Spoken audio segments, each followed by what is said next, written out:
Thank you for that. And I'm going to start by quoting our boss, Keith Brown, who in the bibliographical essay attached to his book Kingdom of Providence about 25 years ago, described it as, quote, remarkable that there was no modern study of the Scottish Privy Council. If it was remarkable in the early 90s, how much more remarkable is it now, following a vast expansion in the scale of historical research in Scotland, that we still lack such a study? That doesn't mean we're totally in the dark, of course, and there are scholars, most notably, I think, Julian Goodare, who have shed welcome light on the workings of pre-1707 Scotland's main executive organ. But everything, I think it's fair to say, remains slightly opaque, and nowhere more so than the Council's function in criminal justice. We know that the Privy Council had a function in terms of, or had a judicial role, as a mere glance at its registers will confirm. But beyond a vague sense of its being a superior and an appellate court, we really don't quite know what it did in terms of actually prosecuting criminals. And we also don't know how that role compared with, say, parliaments or the high courts. Now that's an issue I'm grappling with as part of a broader and frustratingly slow-moving project on crime in central Scotland. But what I want to focus on today is a much narrower issue, namely the Council's role as a court of first instance. So the questions I want to think about are, what kind of criminal activities did the Privy Council engage with? Why did it focus on these crimes? And how did it deal with them? Answering those questions will, I hope, give us a slightly clearer view of the Privy Council's judicial function, as well as helping me to anchor things as the research progresses.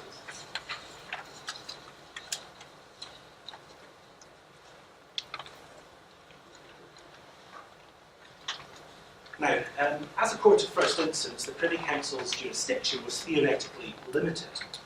Serious crimes, particularly the four pleas of the crime, that is, rape, murder, fire, raising, and treason, were generally heard by the Court of the Justice General, or, after 1672, the High Court of Justice. The lower courts, meanwhile, held primary responsibility for most other offences. The Council's direct jurisdiction in both civil and criminal matters, according to George Mackenzie of Rosehaw, who is a two-time Lord Advocate of Known, only extended to affairs with direct implications for what he called the public peace. This meant in practice that its primary interest was in the crime of a riot, a particular offence in Scots law, which Rosehaw defined in some detail. He wrote that, quote, "A riot is a breach of the peace committed by oppression or wronging His Majesty's lieges by force and violence, instances whereof are the dispossessing any of His Majesty's subjects by a convocation of lieges or otherwise, the affronting of magistrates by raising tumults against them, and so on, where the public is wounded in breaking its peace, and private persons are wronged by the prejudice done." Riot then was an elastic offence that potentially overlapped with a number of other crimes, like homicide or theft or robbery or assault and so on.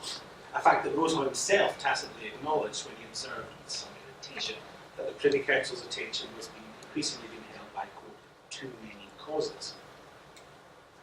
And Rosehaw further emphasised the broadness of riot by observing that it was not unique to conciliar jurisdiction, but rather could also be heard in civil, ecclesiastical and lower criminal courts, with no clear rule at all as to which route was the appropriate one in any given case.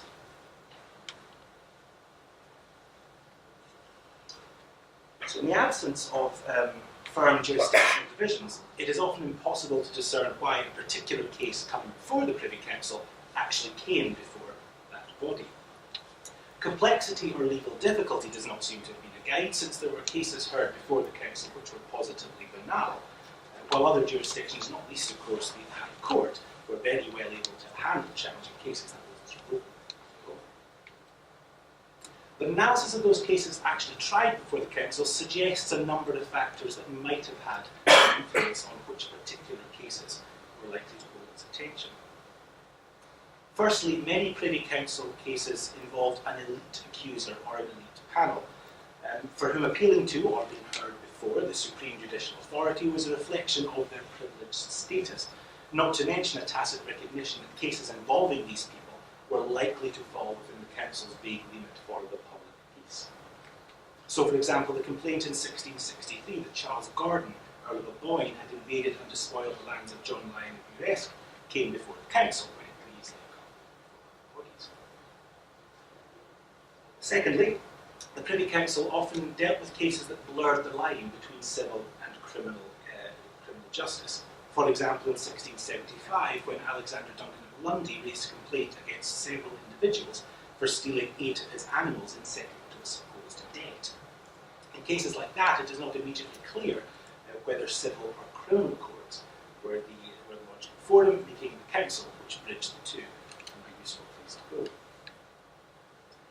Thirdly, and most usually, cases originating before the council often had a political overtone of some kind.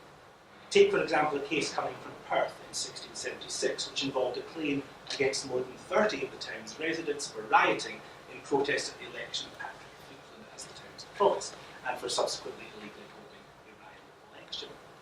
Here was a case that touched on very structures of political power and legitimacy, and it is not hard, I think, to understand why a case like that might have come before the council.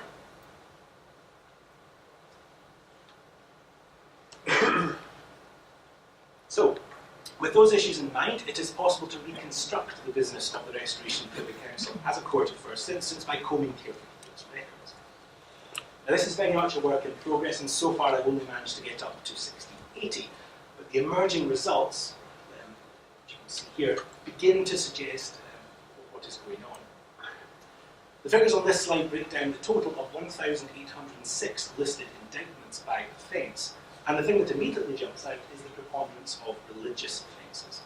There were 881 of these during the period, accounting for around 49% of the total. And almost all of them related to the particular crime of conventicling, that is, attending illegal Presbyterian prayer meetings.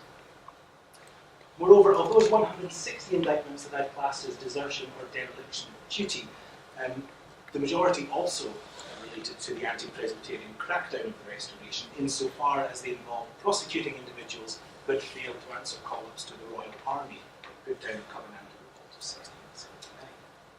In short, then, if we add those together, we have about 55% of all criminal indictments served before the Privy Council in this period relating in some way to the enforcement of the government's ecclesiastical laws. A substantial proportion of the remaining indictments related to offences involving the kind of oppression cited by Rousseau in his definition of riot. So between them, charges of riot, tumult, invasion, oppression, false imprisonment accounted for about 24% of indictments. Various forms of assault, which accounted for 11% of indictments, were the next most common offences, although in practice the division between those and riot-type offences could be extremely unclear. So, for example, the conviction of Alexander Morgan for assaulting William Gray by raising a posse against him and attacking him while he was attempting to exercise his rights as a regular constable for her could equally well be described as a riot by Rousseau's definition, but was recorded in the council registers as an assault. So we have then more than half of all indictments dealing with religious nonconformity, and a further third rooted, very broadly speaking, in Rousseau's crime of riot. The remaining 20% or so involved a range of other crimes, most commonly thefts and robberies of various sorts, but also resettive thieves or rebels, deforcement of royal officials, fraud or forgery, and homicide, with a sprinkling of sexual offences and assaulted property transgressions as well. All that begins to build up, I think, a picture of a Privy Council that was capable of dealing with a wide range of criminal cases, but whose attention was disproportionately likely to be held by political and riotous crimes. And none of that, I think, is terribly surprising, and it tends to confirm Rousseau's assumption that issues of public interest or involving the pursuit of policy reforms were the primary judicial fodder of the Privy Council.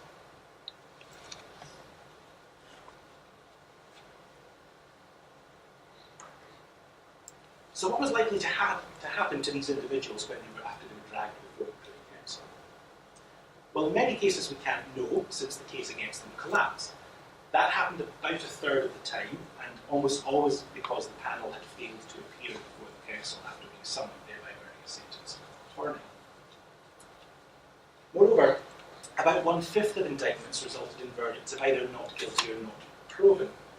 That intuitively seems a fairly reasonable acquittal rate, albeit we lack much in the way of contemporary comparisons from the Scottish context. Although in an article I published last year, I estimated local courts in Argyllshire acquitted on about 10% of occasions, so maybe the Privy Council was a little more likely to acquit. Still, and accounting for trials that lack a recorded outcome, that leaves roughly 740 indictments leading to guilty verdicts and with punishments recorded, and that's what's broken down here on the graph. And the most striking thing about that, of course, is what is not there. There is not a single recorded case of execution as a punishment. Largely, it seems, because few of the transgressions coming before the council were technically capital offences. Rather, the council dealt with most of the people that were convicted by means of a fine, banishment from the kingdom, or in order for compensation to be provided to the victim. This last normally being used in cases of theft or destruction of property. So together, these three options accounted for about 75% of all punishments. But aside from the absence of death sentences, arguably the most striking trend within this data is the rise of banishment as a punishment. Now, very occasionally that only meant banishment from a particular locale. We heard earlier on about banishment to Siberia, or as an Indonesian, I take exception to that description. But very occasionally it could mean banishment from a particular locale. For example, in 1674, when a large group of people, mainly women, were banished from Edinburgh after being involved with tumult there. Usually, however, banishment covered the entire kingdom and was very often tied with an order for forcible transportation, usually to the American or Caribbean colonies. Now, historians have long noted, of course, the growth of transportation as a penalty in this period, and so that trend is not terribly surprising, save for the fact, of course, these people have been transported to colonies not technically owned by the jurisdiction of transport. But what the data does underline, however, is the extent to which the rise of transportation in Restoration Scotland was linked to ecclesiastical policy. Of the 134 recorded sentences of banishment or transportation, fully 96, that's 72%, were handed down in response to religious irregularity in the conventicule, with most of the rest involving offences like assaulting ministers or pro-Presbyterian rioting or failing to identify Covenanting rebels. So banishment then was emerging in this period as the government's favourite tool for dealing with those who challenged the period's narrow definition of religious acceptability. Aside from those cases punished by fines, banishment, or orders of compensation, a further 10% or so were dealt with by imprisonment.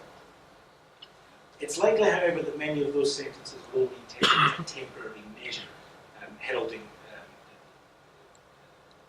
a future decision. This is not, in other words, the rise of custodial sentencing. These are important measures. So the Covenanter Robert Dick, for example, was thrown into the state prison of Bass Rock in 1676 after being found guilty of organising conventicles. But this was explicitly intended as an interim measure until the council could impose a permanent punishment, which came 2 years later in 1678 when he was banished to the colonies. The remaining handful of cases were dealt with by sentences which were unusual but logical in context. So, for example, 5 people convicted in 1663 of accession to a disturbance in Privy were ordered to stand at the town's Merchant Cross for 2 days with a paper tied to them proclaiming their contempt for royal authority. A shaming punishment, of course, intended to reassert a custom authority while undercutting the rebels' standing in their community.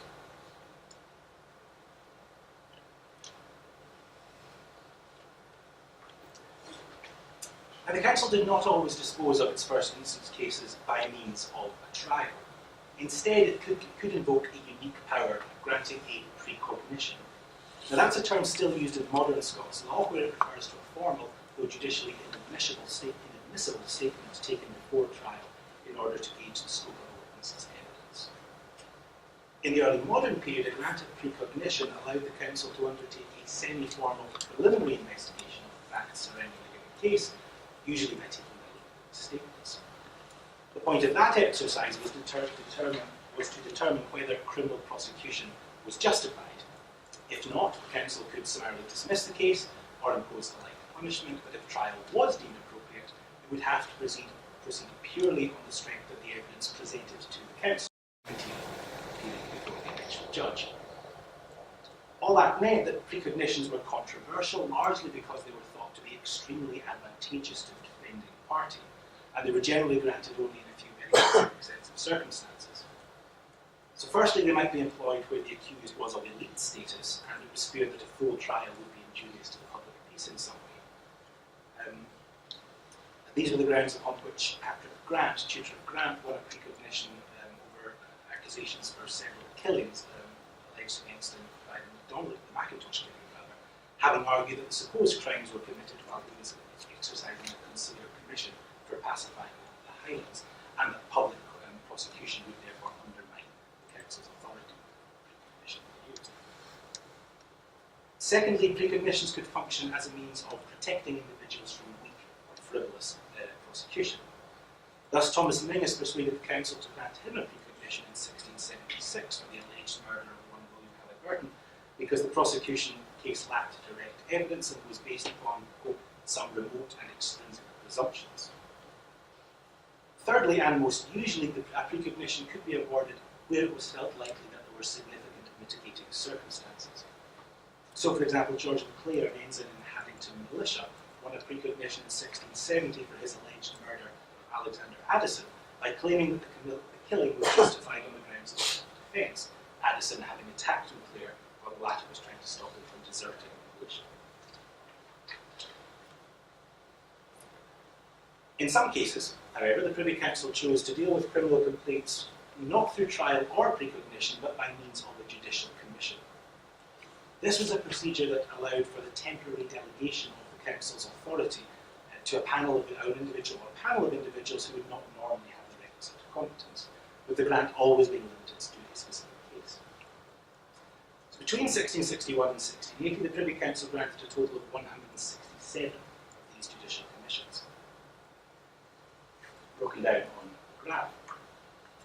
By far the most common crime tried via commission, of course, was witchcraft. You can see the 88 cases there, almost all of these dating from the Great Witch Hunt of the early 1660s. The bulk of the remaining commissions were for allegations of homicide and theft or robbery, while a sprinkling of commissions were also granted for other crimes, amounting to 10% of the total.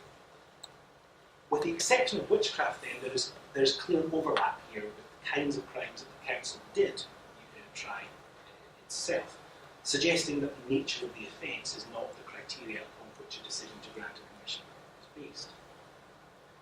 Perhaps a better guide was the size or complexity of the case. Often commissions were granted against multiple panels simultaneously, suggesting that simple practical considerations were at play. When, for instance, a large number of people from Coombreyshire were accused of conventicling in 1674, the combination of numbers and the jurisdictional peculiarities of Coombreyshire being a stewardry to itself probably made trial on site a more expedient option. In a similar vein, it was probably distance that was a factor in 1675, when allegations of false imprisonment made against William Douglas and Robert Erskine were dealt with by commission, their native shire being Orkney, and perhaps dragging the panel of witnesses and accusers all the way to Edinburgh was deemed too troublesome. And perhaps just as importantly, commissions could allow the justice system to tap into the sort of local knowledge and expertise that could help with potentially difficult cases, which might explain why somebody like Agnes Kidd, suspected of infanticide in her own newborn child, conceived in incest with her father-in-law, was subject to a commission in 1666, proving both of these crimes might well have relied on an interrogation of Kidd's local reputation, something best performed in the county itself, Agnes in this case. In truth, however, these are pretty much just guesses, and the criteria upon which the Council decided when it was appropriate to grant a commission rather than to initiate a trial remains rather opaque.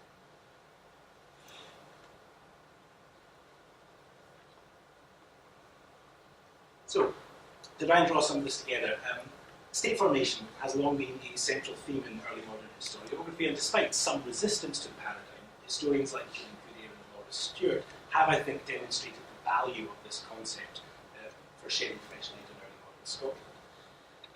My hope is that as this project develops, it will be able to make a contribution towards our understanding of the development of the Scottish state during the 17th century by exploring the relationship between policy, governance, and criminal justice. And the preliminary step in that process is to establish what it is the Privy Council actually did in its judicial capacity. And that's the issue, of course, we're focusing today. And what quickly becomes clear is that, as with much of the criminal justice system in early modern Scotland, there were no ironclad rules surrounding what type of case the Privy Council was likely to hear, although there does seem to be the general assumption that crimes involving riot and with potential implications for the public peace more broadly tended to dominate. During the Restoration, that translated into a particular focus on religious offences, especially Presbyterian non-conformity, although the space left over for offences like assault, enforcement, or witchcraft could fall within the vague definition of riot. As I mentioned, trials for these crimes never seem to have resulted in death sentences, which is partly surprising since most of them are not capital offences, and instead the Council's heavy use of banishment and transportation is what emerges as a gateway. The trial, however, was only one judicial approach and was complemented by precognition and judicial commission, both of which were important, but I think conventionally under discussed weapons in the Privy Council's judicial armory. Overall, then, we are left with a picture of a Privy Council which was an active and important component to the Scottish judicial hierarchy, and which carved out a slightly ill-defined niche for itself in the prosecution of vaguely political offences. Bigger questions, however, about how this interacted with other jurisdictions and what all these activities meant for restoration governments more broadly remains to be determined.